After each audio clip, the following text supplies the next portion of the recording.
Welcome to study watch fair play part third. ठीक है, ये पार्ट थर्ड है, इस चैप्टर का ये थर्ड वीडियो है। 2 वीडियो बना दी गई है, उससे आप देख सकते हैं। ये कहानी एनसीईआरटी के क्लास 6 की शकल की बुक का ये 7th चैप्टर है। ठीक है, चलिए आगे देखते हैं इस स्टोरी में क्या है। डेज पास्ड, दिन बीतते गए, एंड और as ill luck would have it, जैसे कि बदकिस्मती रही। As ill luck would have it का मतलब जैसे कि दुर्भाग्य रहा, जैसे कि बदकिस्मती रही। Algu Chaudhary found himself in a tight spot. Algu Chaudhary ने अपने आप को कठिन परिस्थिति में पाया। टाइट स्पॉट का मतलब क्या होता है? डिफिकल्ट सिचुएशन, कठिन परिस्थिति।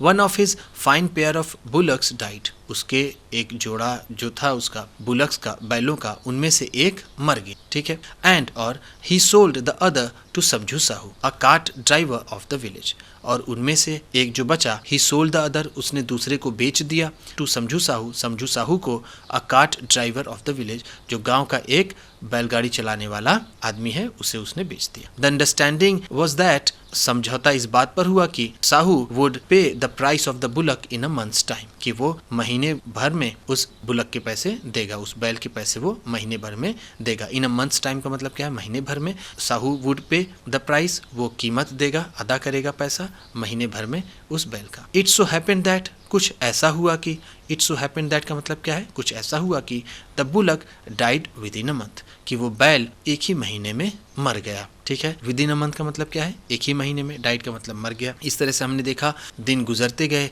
और अलगू चौधरी की किस्मत कुछ खराब रही। उसका जो एक जोड़ा बैलों का था वो टूट गया, उसमें से एक मर गया, और एक बचे हुए को समझू साहू को भेज दिया, जो एक इक्का चलाने वाला गांव का ही था। इस बात पर बेचा कि तुम महीने भर के अंदर मुझे पैसे दे देना, लेकिन दुर्भाग्य और था कि वो बैल एक ही महीने के अंदर मर गया। देखते हैं आगे क्या होता है। Several months after the bullocks death, बैल की मृत्यु के कई महीने बाद। सेवरल मंथ्स का मतलब क्या है? कई महीने। आफ्टर मतलब बाद, कई महीने बाद उस बैल की मृत्यु के, Algu reminded Sahu of the money he hadn't yet paid. Algu reminded, Algu ने याद दिलाया साहू को, ऑफ द मनी, उस पैसे के बारे में, ही हैडंट येट पेड, जो अभी तक उसने अदा नहीं किए थे, जो अभी तक उसने नहीं दिए थे। येट का मतलब क्या है? अभी तक। साहू गॉट वेरी अनाइड, साहू इससे चिढ़ गया, साहू इससे बहुत चिढ़ गया। अनाइड का मतलब क्या है? चिढ़ जाना, गुस्सा हो जाना। I can't pay you a penny for the rigged beast you sold me. I can't pay you a penny, मैं तुम्हें फूटी कौड़ी नहीं दे सकता। आई कांट पे यू अ पेनी का मतलब क्या है? मैं तुम्हें 1 रुपया नहीं दूंगा, मैं तुम्हें एक फूटी कौड़ी भी नहीं दूंगा। फॉर द रिग्ड बीस्ट, उस मनहूस जानवर के लिए। रिग्ड का मतलब यहाँ पर क्या है? मनहूस। ठीक है, बीस्ट का मतलब जानवर, उस मनहूस जानवर के लिए। यू सोल्ड मी, जो तुमने मुझे बेचा था।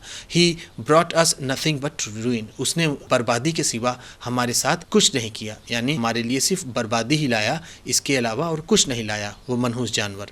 आई हैव अ बुलक, मेरे पास एक बैल है। Use it for a month, इसे 1 महीने तक इस्तेमाल करो। And then return it to me, और फिर इसे तुम मुझे वापस कर दो। No money for the dead bullock, उस मरे हुए बैल के लिए कोई पैसा नहीं मिलेगा। ही सेड एंग्रीली, उसने गुस्से से कहा। Algu decided to refer the case to the panchayat. Algu decided, Algu ने फैसला किया, टू रिफर द केस, इस मामले को रिफर करने के लिए, भेजने के लिए, टू द पंचायत, पंचायत में। अलगू ने इस मामले को पंचायत में भेजने का फैसला किया।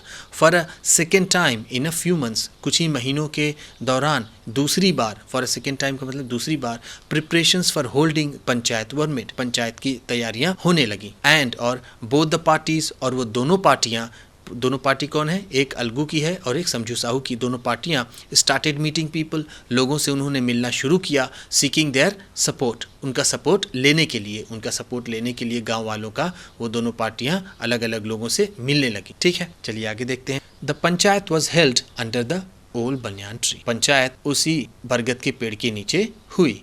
उसी हेल्ड का मतलब क्या है? हुई, आयोजित हुई। ठीक है। Algu stood up and said, Algu खड़ा हुआ, एंड सेड, और उसने कहा, the voice of the panch is the voice of God, panch की आवाज भगवान की आवाज है, पंच का फैसला भगवान का फैसला है। Let Sahu nominate the head panch, Sahu अपने लिए हेड पंच नॉमिनेट कर ले, यानी वो बताए कौन बनेगा पंच, हेड पंच कौन बनेगा, वो खुद ही तय कर ले। I will abide by his decision, मैं उसके फैसले का स्वागत करूंगा, मैं उसके फैसले को मानूंगा। अबाइड बाय का मतलब क्या है? एक्सेप्ट, मानना। Sahu saw his chance and propose the name of Jumman, Sahu saw his chance, Sahu ने अपना मौका देखा, सॉ हिज चांस का मतलब क्या है, उसने अपना मौका देखा, and propose the name of Jumman, और उसने जुम्मन का नाम प्रस्तावित कर दिया, उसने जुम्मन का प्रस्ताव रखा। ठीक है, प्रपोज का मतलब क्या है, प्रस्ताव रखा, the name of Jumman, Jumman के नाम का। अलगूज हार्ट सैंक, अलगू का हृदय सिकुड़ गया, घबरा गया। सैंक का मतलब यहाँ पर क्या होता है, घबरा गया। एंड ही टर्न पेल, और उसका रंग उड़ गया, उसके चेहरे का रंग उड़ गया और उसका हृदय धड़कने लगा, वो घबरा गया। बट लेकिन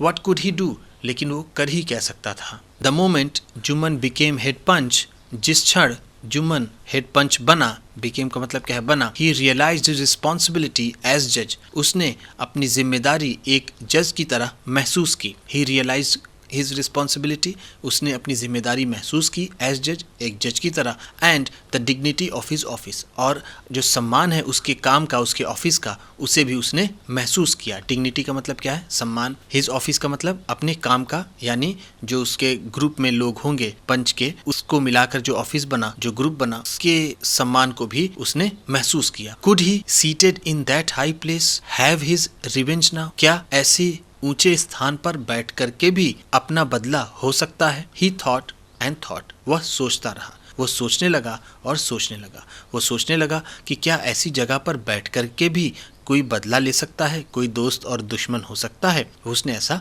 महसूस किया। नो, नहीं, he must not allow his personal feelings to come in a way of speaking truth, और ही नाउ, नहीं, ही विल नॉट अलाउ, वो बिल्कुल भी इजाजत नहीं देगा। ही मस्ट नॉट अलाउ का मतलब वो बिल्कुल भी उसे इजाजत नहीं देनी चाहिए। हिज पर्सनल फीलिंग्स, अपने व्यक्तिगत भावनाओं को, अपने जज्बातों को, to come in a way of speaking truth, जो सच बोलने के रास्ते में आए। ठीक, उसे वो बिल्कुल भी जगह नहीं देगा, वो बिल्कुल भी आज्ञा नहीं देगा अपनी पर्सनल फीलिंग्स को कि वो सच बोलने के रास्ते में आए। एंड डूइंग जस्टिस, और वो न्याय करने के रास्ते में आए। तो जो जुम्मन था, जुम्मन सोचने लगा कि वो अब अपनी फीलिंग्स को, अपनी दुश्मनी को किनारे रखेगा और न्याय और सच बोलने के लिए, न्याय करने के लिए और सच बोलने के लिए वो अपनी पर्सनल फीलिंग्स को बाधा नहीं बनने देगा। Both Algu and Sahu stated their cases, both Algu and Sahu, Algu और साहू दोनों ने, बोथ का मतलब क्या है, दोनों ने, स्टेटेड देयर केसेस, अपने अपने मामले बताए। स्टेटेड का मतलब क्या है, यहाँ पर कहा, इस केसेस का मतलब उन्होंने अपने मामले कहे। दे वर क्रॉस एग्जामिन, उनसे पूछताछ हुई, जो बात उन्होंने कही थी उसे सिद्ध करने के लिए और भी सवाल पूछे गए, उसी को बोलते हैं क्रॉस एग्जामिनेशन। ठीक है, तो दे वर क्रॉस एग्जामिन, उनसे अलग अलग सवाल पूछे गए। And the case was considered deeply, और उस केस के बारे में बहुत ही गहराई से विचार किया गया। कंसीडर्ड का मतलब क्या है, विचार किया गया। डीपली का मतलब गहराई से, उस केस के बारे में बहुत गहराई से विचार किया गया। देन फिर Jumman stood up and announced, और जुम्मन खड़ा हुआ, स्टूड अप का मतलब है खड़ा हुआ, एंड अनाउंस्ड, और उसने घोषणा की, और उसने पब्लिकली बोला, सबके सामने बोला। क्या बोला, it is our opinion that, ये हमारी राय है कि, इट इज़ आर ओपिनियन का मतलब ये हमारी राय है कि Sahu should pay Algu the price of the bullock, कि साहू को अलगू के बैल के पैसे देने चाहिए। साहू शुड पे, साहू को अदा करने चाहिए, देने चाहिए अलगू को, the price of the bullock, बैल के पैसे। ठीक है, बैल की कीमत उसे देनी चाहिए।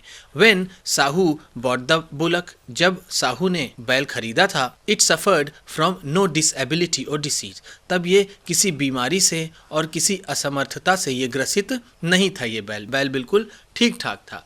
The death of the bullock was unfortunate, और जो मृत्यु है, जो डेथ थी बुलक की, उस बैल की, वो दुर्भाग्यपूर्ण थी, वो दुर्भाग्य वाली बात थी। बट लेकिन Algu can not blame for it, लेकिन इसके लिए अलगू को ब्लेम नहीं किया जा सकता, उसे जिम्मेदार नहीं ठहराया जा सकता। Algu could not contain his feelings, Algu अपने भावनाओं पर नियंत्रण नहीं रख सका। कंटेन का मतलब यहाँ पर क्या है, कंट्रोल, वो अपनी भावनाओं को, वो अपने जज्बात को काबू में नहीं रख सका। ही स्टूड अप, वो खड़ा हुआ, and said loudly over and over again, और वो जोर जोर से बार बार एक ही बात कहने लगा। ही स्टूड अप का मतलब वो खड़ा हुआ, एंड सेड कहा, लाउडली का मतलब जोर से, ओवर एंड ओवर अगेन यानी बार बार वही बात कहने लगा। क्या कहने लगा, वो कह रहा था victory to the panchayat, panchayat की जीत हुई, पंचायत जिंदाबाद, पंचायत की जीत हुई। दिस इज जस्टिस, ये न्याय है। God lives in the voice of panch, panch के आवाज में, पंच के हृदय में गॉड, भगवान निवास करता है। पंच का फैसला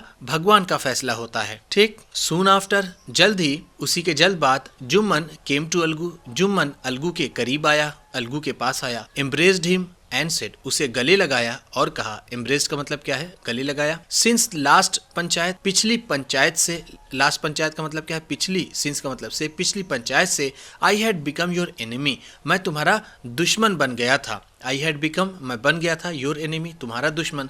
टुडे, आज, आई रियलाइज्ड, आज मैंने एहसास किया कि, आज मुझे एहसास हुआ कि what it meant to be a panch, कि एक पंच होने का क्या मतलब होता है, एक पंच बनने का क्या मतलब होता है, आज इसका मुझे एहसास हुआ। A panch has no friend nor enemy, एक पंच का ना ही कोई दोस्त होता है और ना ही दुश्मन। ही नोज ओनली जस्टिस, वो सिर्फ न्याय को जानता है।